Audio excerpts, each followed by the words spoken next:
ನಮಸ್ಕಾರ ಎಲ್ಲ ಕೆ.ಸಿ.ಟಿ ನೀಟ್ ವಿದ್ಯಾರ್ಥಿಗಳೇ.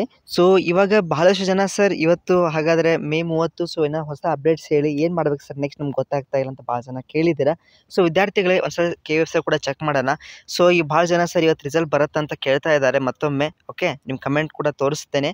ಸೊ ಇಲ್ಲಿ ಏನು ಮಾಡ್ತಾ ಇದ್ದಾರೆ ಅಂದರೆ ಆನ್ಲೈನ್ ಸಬ್ಮಿಷನ್ ಅಪ್ಲಿಕೇಶನ್ ಫಾರ್ ಇದಕ್ಕೆ ಅನದರ್ ಅಪಾರ್ಚುನಿಟಿ ಅಂತ ಕೊಟ್ಟಿದ್ದಾರೆ. ಸೊ ಫಸ್ಟಿಗೆ ಆ್ಯಕ್ಚುಲಿ ಕೆ.ಎದವರೇ ಕೊಟ್ಟಿದ್ದರು, ಅಲ್ಲೇ ನೀವು ಅಪ್ಲಿಕೇಶನ್ ಹಾಕಬೇಕಿತ್ತು, ನೀವು ಹಾಕಿದ್ದಿಲ್ಲ. ಸೊ ಇವಾಗ ಅಟ್ಲೀಸ್ಟ್ ಇವಾಗಲಾದರೂ ಹಾಕಿ ಅಂತ ಕೊಟ್ಟಿದ್ದಾರೆ. ಯಾರು ಮೆಡಿಕಲ್ ಇಷ್ಟ ಇದೆ ಅವ್ರು ಇದಕ್ಕೆ ಫಿಲ್ಅಪ್ ಮಾಡ್ಕೋಬೋದು. ನೆಕ್ಸ್ಟ್ ಬರೋದಾದ್ರೆ ಅಪ್ಡೇಟು. ಸೊ ಆ್ಯಸ್ ಯೂಶುವಲ್ ಅದೇ ಮಾರ್ಕ್ಸ್ ಎಂಟ್ರಿ ಮಾಡಲಿಕ್ಕೆ 27 ಕೊಟ್ಟಿದ್ರು, ಬಟ್ ಅದು ಹೋಗಿ ಹಳೇದು ಬಿಡಿ. ಸೊ ಇವಾಗ ರಿಸಲ್ಟು ಈ ರೀತಿ ಇಂಟರ್ಫರೆನ್ಸ್ ಇರುತ್ತೆ ವಿದ್ಯಾರ್ಥಿಗಳೇ. So enter your registration number. Okay, ಅದು ರೆಡಿ ಮಾಡ್ಕೊಳ್ಳಿ. 24 ಅಂತ ಇರುತ್ತೆ. First 4 characters of your name. Okay, ಇದು ರಿಸಲ್ಟು ಎಲ್ಲಿ ಬರುತ್ತಪ್ಪ ಸಬ್ಮಿಟ್ ಕ್ಲಿಕ್ ಕೊಂಡ್ರೆ ನಿಮ್ಗೆ ಬರುತ್ತೆ. ಎಲ್ಲಿ ಬರುತ್ತಪ್ಪ ಅಂದರೆ ಕರ್ ರಿಸಲ್ಟ್ಸ್. ಓಕೆ, ಕರ್ KAR ಇಲ್ಲಿ ಟೈಪ್ ಮಾಡೋದು ನೋಡಿ, ಈ ಸ್ಕ್ರೀನ್ಶಾಟ್ ಕೊಳ್ಳಿ. ಇದನ್ನು ಚೆಕ್ ಮಾಡಿದ್ರೆ ನಿಮಗೆ ರಿಸಲ್ಟ್ ಅವೈಲೇಬಲ್ ಆಗುತ್ತೆ. ಸೊ ಇಲ್ಲ ನಿಮಗೆ ಕರ್ನಾಟಕ CET ಎಕ್ಸಾಮಿನೇಷನ್ ಅಂತ ಹೊಸದಾಗಿ ಬರುತ್ತೆ, ಆಯಿತಾ. ಸೊ ನಾನು ಕೂಡ ಚೆಕ್ ಮಾಡಿದೆ. ಸೊ ವೆಬ್ಸೈಟಲ್ಲಿ 10 ಅವರ್ಸ್ಗೂ ಒಂದು ನಿನ್ನೆ ರಾತ್ರಿ ಅಪ್ಡೇಟ್ ಮಾಡಿದ್ದಾರೆ, going to release very soon ಅಂತ. ಸೊ ಕೆಲವೊಬ್ರು ಮಿಸ್ಟೇಕ್ ಮಾಡಿದ್ದೀರಾ. ಓಕೆ, ಸೊ ಅದು ಒಂದ್ಸಲ KAಗೆ ಹೆಲ್ಪ್ ನಂಬರ್ ಟ್ರೈ ಮಾಡಿ, ಇಲ್ಲಾಂದರೆ ಇನ್ನೊಂದು ಬೇರೆ ನಂಬರ್ ಕೊಟ್ಟಿದೆ, ಹಳೆ ವೀಡಿಯೋಸಲ್ಲಿ ಚೆಕ್ ಮಾಡಿ ಆ ನಂಬರ್ಗೆ ಫೋನ್ ಹಚ್ಚಿ ಡೆಫಿನೆಟ್ಗೆ ಇದು ಮಾಡ್ತಾರೆ. Welcome. Next first comment thank you. ಆಮೇಲೆ ಸರ್ ನಾನು BSc ಅಗ್ರಿ ಅಡ್ಮಿಷನ್ ಮಾಡಬೇಕು, ಆದರೆ ನಾನು ಪರ್ಟಿಕ್ಯುಲರ್ ಎಕ್ಸಾಮ್ ಬರ್ದಿಲ್ಲ, ಪರವಾಗಿಲ್ಲ, ನಿಮಗೆ ರ್ಯಾಂಕಿಂಗ್ ಬರುತ್ತೆ. ಓಕೆ, ಅದು ಬಹಳಷ್ಟು ಜನರಲ್ ಮೆರಿಟ್ ಮೇಲೆ ಕೂಡ ನಿಮಗೆ ಸೀಟ್ ಸಿಗುತ್ತೆ. ಸರ್ ಕೆಲವೊಬ್ಬರೇ ಸರ್ KA ಚೆನ್ನಾಗಿಲ್ಲ ಸರ್, ಒಂಥರ ಮಾಫಿಯಾ ಇದ್ದಂಗಿದೆ ಸರ್, ನಂಗೆ ಇಷ್ಟನೇ ಇಲ್ಲ ಅಂತ ಹಾಕಿದ್ದೀರಾ. ಹಂಗೆ ಅನ್ಲಿಕ್ಕೆ ಹೋಗ್ಬೇಡಿ. ಯಾಕಂದ್ರೆ ಏನಾಗುತ್ತೆ ಗೊತ್ತಾ, ಸ್ವಲ್ಪ ಪ್ರೊಸೆಸ್ ಇದು ಗೌರ್ಮೆಂಟ್ ಆಗುತ್ತಲ್ಲ, ಸ್ವಲ್ಪ ಡಿಲೇ ಆಗುತ್ತೆ, ಬಟ್ ಡೆಫಿನೆಟ್ಲಿ ನಿಮಗೆ ಸೀಟ್ ಸಿಗುತ್ತೆ. ಸೊ ಚೆನ್ನಾಗಿ ನೀವು ಆಪ್ಷನ್ ಎಂಟ್ರಿ ಮಾಡಿದ್ರೆ ಮಾತ್ರ. Sir we couldn't upload income certificate, word how will KA consider fee structure ಅಂತ.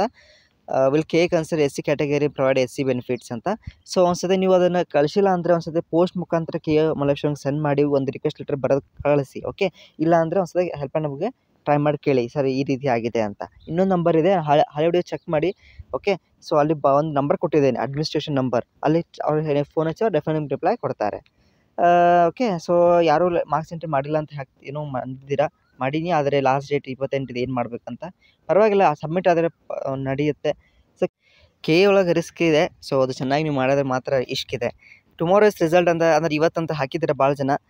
ನನ್ನ ಹತ್ರ CET ಹಾಲ್ ಟಿಕೆಟ್ ಇಲ್ಲ, ಒಂದು ಸತಿ ಚೆಕ್ ಮಾಡಿ. ಓಕೆ, ಇಲ್ಲಾಂದರೆ ಮತ್ತೊಮ್ಮೆ ನಿಮಗೆ ಅವಕಾಶ ಕೊಡ್ತಾರೆ ಹಾಲ್ ಟಿಕೆಟ್ ಹೋಮ್ ಮಾಡಲಿಕ್ಕೆ. ಸರ್ ಯಾವಾಗ ಬರುತ್ತೆ ರಿಸಲ್ಟ್ ಅಂತ ಹಾಕಿದ್ದೀರಾ. ಓಕೆ, ನಾನಿಲ್ಲಿ ಸ್ಕ್ರೀನ್ಶಾಟ್ ಕೂಡ ತೋರಿಸ್ತಾ ಇದ್ದೇನೆ. 5 ಇಯರ್ಸ್ಗೋ 3 ಇಯರ್ಸ್ಗೋ ಗೋಯಿಂಗ್ ಟು ರಿಲೀಸ್ ಸೂನ್ ಅಂತ ಹಾಕಿದ್ದಾರೆ, ಬಟ್ ಇನ್ನೂ ಎಕ್ಸಾಕ್ಟ್ ಡೇಟ್ ಕೊಟ್ಟಿಲ್ಲ. ಮತ್ತು ಸ್ಪೆಷಲಿ ನೀಟ್ ವಿದ್ಯಾರ್ಥಿಗಳೇ, ಸೊ ನಿಮಗೆ ಒಂದು ಸ್ಟೇಟ್ ಯೂನಿವರ್ಸಿಟಿ ಬಗ್ಗೆ ಹೇಳಿದ್ನಲ್ಲ, ಸೊ ಇಮೇಲ್ ಐಡಿ ಯಾರು ಫಿಲ್ ಮಾಡಿರಲ್ಲ ಫಿಲ್ ಮಾಡಿ ಕಮೆಂಟಲ್ಲಿ ಕೊಟ್ಟಿರ್ತೇನೆ. ಓಕೆ, ನಿಮಗೆ ಒಂದ್ಸತಿ ನೋಡ್ಕೊಳ್ಳಿ, ಅದ್ರ ಬಗ್ಗೆ ಇನ್ಫಾರ್ಮೇಷನ್ ಕಲೆಕ್ಟ್ ಮಾಡ್ಕೊಳ್ಳಿ. ಸೊ ನಿಮ್ಗೆ ಇಷ್ಟ ಆದರೆ ಮಾತ್ರ ಹೋಗ್ಬೋದು. ಓಕೆ, ಅಟ್ಲೀಸ್ಟ್ ಇನ್ಫಾರ್ಮೇಷನ್ ಪಡೆದುಕೊಳ್ಳಿ. ಸೊ ಅದಕ್ಕೆ ಒಂದು ನಿಮ್ಮ ವಾಟ್ಸಪ್ ನಂಬರ್ ಹಾಕಿ ಸಬ್ಮಿಟ್ ಮಾಡಿ. ಓಕೆ, ಸೊ ಇದ್ರ ಕಮೆಂಟ್ ಬಗ್ಗೆ ಕಮೆಂಟಲ್ಲಿ ಈ ಒಂದು ಗೂಗಲ್ ಫಾರ್ಮ್ ನನಗೆ ಕೊಟ್ಟಿರ್ತೇನೆ. ಓಕೆ, ಆಲ್ ವೆರಿ ಬೆಸ್ಟ್ ವಿದ್ಯಾರ್ಥಿಗಳೇ. ಸೊ ವಿಡಿಯೋಗೆ ಲೈಕ್ ಮಾಡಿ. ಓಕೆ, ಮತ್ತು ನಿಮ್ಗೇನೇ ಸಂದೇಹಗಳಿದ್ದರೆ ಕಮೆಂಟ್ ತಿಳಿಸಿ. ನೆಕ್ಸ್ಟ್ ವಿಡಿಯೋದಲ್ಲಿ ನೋಡೋಣ. ಆದಷ್ಟು ಬೇಗನೆ KA ಅವರು ಹೊಸ ಅಪ್ಡೇಟ್ಸ್ ಕೊಡ್ತಾ ಇರ್ತಾರೆ. Thank you.